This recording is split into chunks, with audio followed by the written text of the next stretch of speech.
또 이렇게 말씀하시는 분들이 계세요. 아, 그 삼성전자 개인들이 많이 매수해서 못 올라요. 이제 주가가 이렇게 상승을 하는 거기 때문에 일단 보유하신 분들 같은 경우는 외국인들한테 괜히 물량 뺏기지 말고.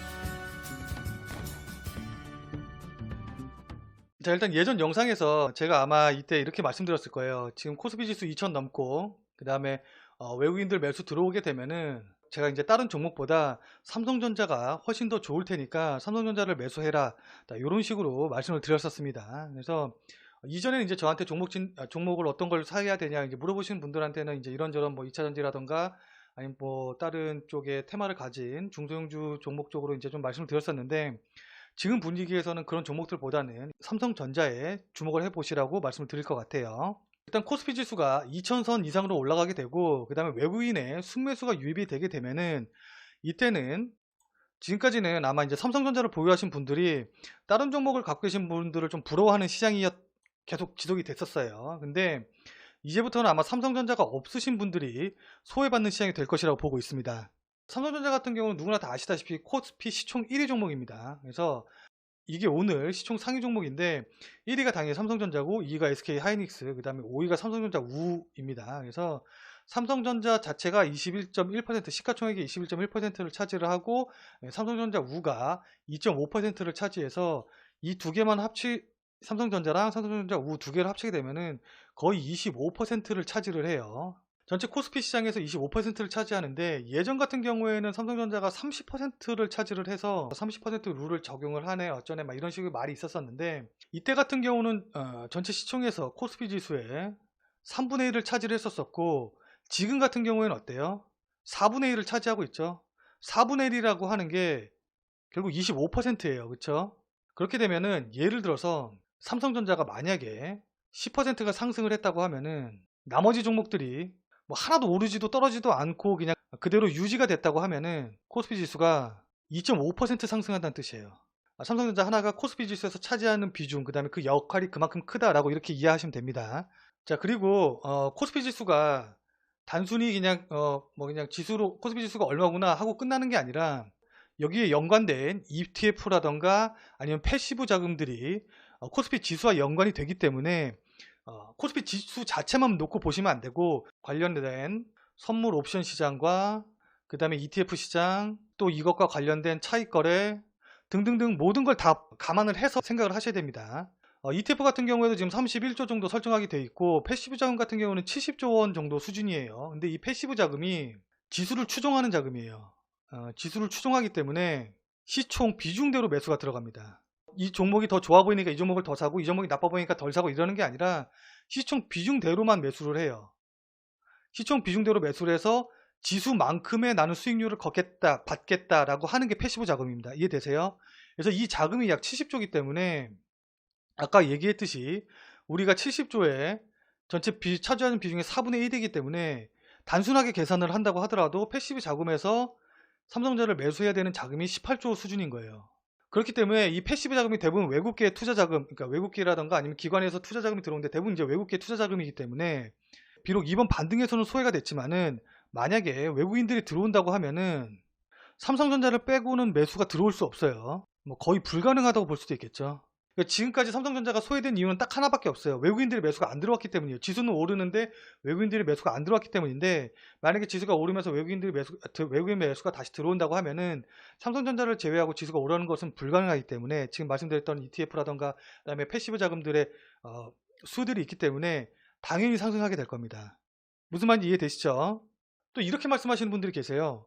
그 삼성전자 개인들이 많이 매수해서 못 올라요. 근데 개인들이 많이 매수해봤자 그 매수 규모가 그렇게 많지가 않아요. 코로나 때문에 빠지기 시작한 게 대략 한 2월 24일 이때부터 이제 외국인들이 매도를 하고 개인들의 매수가 들어왔는데, 이때부터 금일인 5월 28일까지의 누적 순매수 이걸 수량으로 해서 보면은 이게 1억 4천 주입니다. 1억 4천 5백만 주가 들어왔어요. 매수를 한 거예요, 개인들이. 그리고 외국인들이 거의 이 물량을 다 매도를 했죠. 1억 4천 2백만 주를 매도를 했습니다. 그래서 선생님, 개인들이 1억 4천 5백만 주나 매수를 했으면은 엄청 많이 매수한 거 아닌가요? 라고 생각을 할 수 있죠. 물론 매수를 많이 하긴 했어요. 그러니까 계속 매수가 들어오면서 매수 규모가 많기는 한데 외국인들이 그렇게 많이 매도를 했음에도 불구하고 갖고 있는 보유 주식 수가 32억 8천만 주예요. 전체 상장된 주식 수가 60만 주 정도 되는데 여기에 54.96% 그러니까 거의 55%를 외국인들이 갖고 있어요.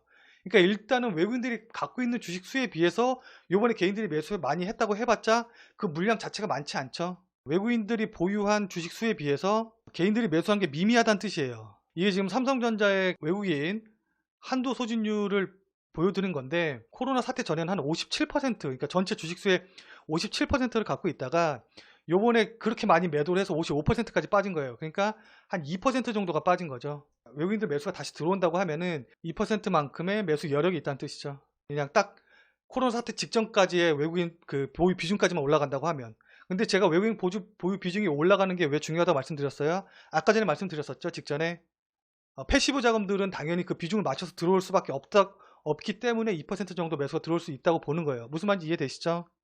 지금 오히려 가격 부담이 없는 상황이에요. 코스피 지수가 저점 대비해서 최고점인 오늘까지 해서 상승한 폭이 43%가 상승을 했어요. 근데 삼성전자 같은 경우는 42,300원에서 최고점까지 해서 올라간 게 이게 23%예요. 일단 지수 대비해서도 한 절반 정도밖에 못 올라갔고 다른 종목들 같은 경우에는 100% 이상 상승한 종목들도 엄청 많아요. 때문에 오히려 지금 지수 상승폭에 비해서 상승폭이 적기 때문에 100% 이상 상승한 이런 종목들보다는 오히려 지금 삼성전자의 가격대가 가격적으로 부담이 적다고 생각합니다. 그러니까 심리적인 가격적 부담이 적은 상태예요. 마이크론에서 실적 가이던스를 상향을 했습니다.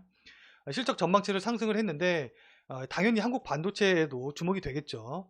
왜냐하면은 그 이후로 언택트 및 스마트폰 수요 증가를 꽂았습니다. 근데 마이크론이 실적 가이던스를 상승을 했다고 하면은 반도체 전체적으로 업황이 좋아져서 상승 쪽으로 봤다는 뜻이고, 그렇게 되면 우리나라의 그 삼성전자라든가 그 다음에 SK 하이닉스 같은 경우에도 언택트나 뭐 스마트폰 관련으로 해서 지금까지 이제 언택트 관련으로 해서 빚을 많이 못 보기는 했는데 앞으로는 그 관련주로 해서 코로나19 이후의 상황에서도 시장 상황이 변한 상황에서도 여전히 언택트 관련 주도주로서 역할을 해줄 수 있는 모멘텀이 있다라고 보시면 될 것 같습니다. 자, 결국 우리한테 제일 중요한 건 뭐죠? 대응이죠. 그럼 어떻게 대응을 해야 되느냐? 일단 첫 번째로 삼성전자를 이제 보유하고 계신 분들 같은 경우에는 홀딩을 하시고 계시는 게 좋을 것 같아요. 대부분의 지수가 상승하는 패턴이 어떠냐면은 외국인들의 매수가 들어오게 되면 개인들은 이제 짧은 수익을 보고 매도를 하죠. 그럼 이렇게 개인들이 짧은 수익으로 매도를 하면서 외국인들한테 물량을 넘겨주게 되죠. 그러면서 이제 주가가 이렇게 상승을 하는 거기 때문에 일단 보유하신 분들 같은 경우는 외국인들한테 괜히 물량 뺏기지 말고 보유하시면서 지켜보는 게 좋을 것 같습니다. 지금 그런 상황이 최근에도 나오고 있는데 최근 3일간의 수급을 보시면은 400원, 650원, 500원 이렇게 삼성전자가 오를 때 개인들이 매도를 하고 이 매도하는 물량들을 외국인들과 기관들이 나눠 가면서 주가가 오르고 있죠. 그렇기 때문에 일단 보유하신 분들 같은 경우에는 외국인들한테 물량 지금 뺏기지 말고 홀딩을 하고 가져가시는 게 좋을 것 같고, 아직 안 갖고 있어서 언제 매수를 해야 되냐, 신규 매수자 같은 경우에는 일단은 외국인들의 매수가 들어오는지 확인을 해야겠죠. 그래서 일단 외국인들 매수가 들어오는지 확인을 하면서 지금 자리에서 매수가 들어가기보다는 아까 지금 누가 말씀해 주셨다시피 박스권 안에서 한 47,500원에서 뭐 한 52,000원 요 정도 사이에서 박스권 안에서 움직이고 있기 때문에 이 박스권을 돌파하는 걸 보고선 매수하는 게 좋아요. 굳이 박스권 상단 부근 자리에서 매수할 필요가 없겠죠. 박스권 돌파하는 거, 그러니까 52,000원 돌파 여부를 확인하시고선 매수하시는 게 좋습니다. 만약에 빠지게 된다고 하면은 추가적으로 직전 저점 자리를 깨고 내려가서 더 내려갈 가능성이, 그러니까 지수 자체가 더 많이 하락할 가능성이 있기 때문에 손절 라인은 짧게 잡고 들어가는 게 좋아요. 그래서 한 47,000원을 이탈하게 되면은 손절 처리를 들어가시는 게 좋고, 괜히 손절 처리 안 하고 갖고 가시면서 하락을 온몸으로 받아갈 필요는 없습니다.